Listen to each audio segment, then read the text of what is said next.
So hi, and welcome to Philosophy 100 Online. In this quick little introductory video, I'm going to talk a little bit about how the course works, how grades work, what you're going to be doing throughout the rest of the semester. So the way the course is going to work is all online. There's no time that you have to come to the class. All right, you don't have to come to campus for anything. You do need the textbook. It's listed in the syllabus, so if you would read through that syllabus really carefully. Make sure you get the book. I think it's the 15th edition. Make sure you get that one. It's also available on Amazon and other places like that. But again, it's a must-have. I think it's probably a good idea to get the printed book rather than the e-book, because during the semester you're going to be doing a lot of online quizzes and tests, and you're going to be wanting to access your textbook. And if you're flipping between screens, it might just go south on you really quickly. So it's probably better to have a text. All right, so how's the course supposed to work? Well, we've broken the class up into 4 different sections, right? So in the first section, we're going to look at knowledge, how we get knowledge, stuff like that, what counts as knowledge. The second section, we'll look at the issue of free will versus determinism.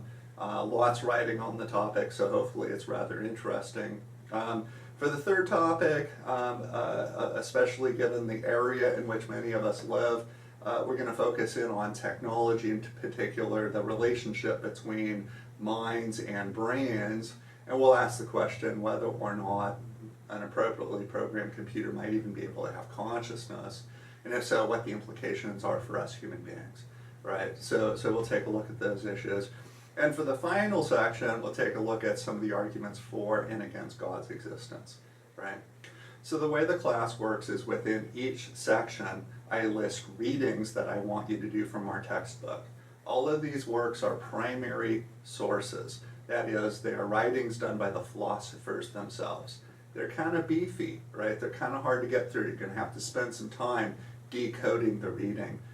To help you, for the vast majority of readings, I've actually posted videos. And I apologize, I'm not a film professor or anything like that, so the video quality is deplorably bad. Suffer through it. Sorry, I'm trying to get better. But they sort of correspond with it. At the end of almost all the readings, we will have reading quizzes that are sort of multiple choice. I've left the window for those fairly large. I think you need to get those things done within 2 weeks of the beginning of each section, right? So log in, take those things.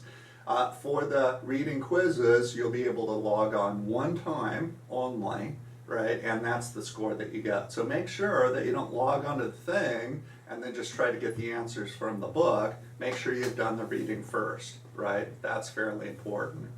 The big main form of grading for this class are the folio papers.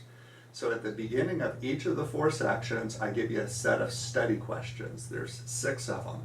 For each single study question, folio questions, I'm looking for a response that's around 500 words. About 2 pages if you were to write it out. I think it's a little over 1 page if you typed it out, right? Again, please read the syllabus because I very clearly lay out in there what my expectations are for those folios, right? So there's 6 of them. Start at the very beginning of that 4-week time period you have for each of those sections and just sort of chip away at them. Once you have them complete, go ahead, plug them in, and by the end of the 4-week term, submit them, right? So the overall amount of writing for those folios is going to be pretty immense, right? So if we do the math for each question, I'm looking for a folio response that's around 500 words, and for each section you'll have 6 of these things. That looks like you're doing about 3,000 words for each of the sections. Once you turn those things in, once the due date closes, I'll read through them very carefully. I spend a ridiculous amount of time, and I'll give you pretty good feedback on your strengths and weaknesses with those things. So we'll have a lot of teacher-student interaction based on your writing, since we're not going to have a lot of student-teacher interaction in class, right? So again, the setup of the class should be pretty straightforward. We got a bunch of primary readings. We got some really bad videos that I did online to help you explain some of those readings. We'll have online quizzes to make sure that you're keeping up with your reading, And then the thing that is really going to help us do our learning and measure that learning's going on are going to be those folio responses. A few things we don't do.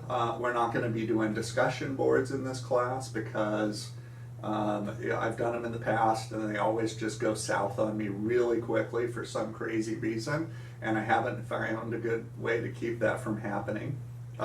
We also, in addition to the readings, we have some contemporary movies for each section.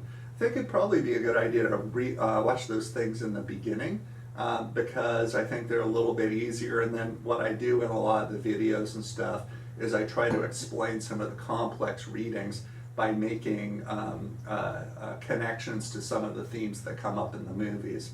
Some of the movies you may have already seen, but even if you've already seen them, looking at them in the context of a philosophy class is a pretty good way to go, right? I think that you'll enjoy the movies. I've given you for the movies links to, I think it's a YouTube site where you pay like a couple bucks to watch the movies. But that's not the way you have to do it, of course. A lot of the movies are on Netflix, so if you have Netflix, you can look at them there. And I suspect for many of you, you have access to movies on the internet in a whole host of ways, some not as legal as others. So I gave you a nice legal option for watching these movies. If you can find another way to see them that you're comfortable with, go for it. But again, if you want to just go simple, click on the link, pay the couple bucks, and you should be in good shape. So again, watch those videos, try to keep up on the reading, really do what you can not to put off things till the last minute, because I really set the course up to try to punish people, right? Sorry for the word, but I don't want to make it so that you put everything off to the last minute and then cram and think you're going to do amazingly. Instead, what I want you to do is keep a nice even pace, respond to the quizzes, try to work on those folios. So great, I think we're set up. If you have questions along the way, send me a little email, something like that. You have a quiz coming up really quickly here for the syllabus to make sure that you've read through it. Also, there are questions like what's on page 452 or something like that, just to confirm that you have a copy of your book, right? So you're gonna need your book before you take the quiz. Cool, looking forward to it. I think you're gonna like the class. I've worked pretty hard on it. So we'll talk again soon.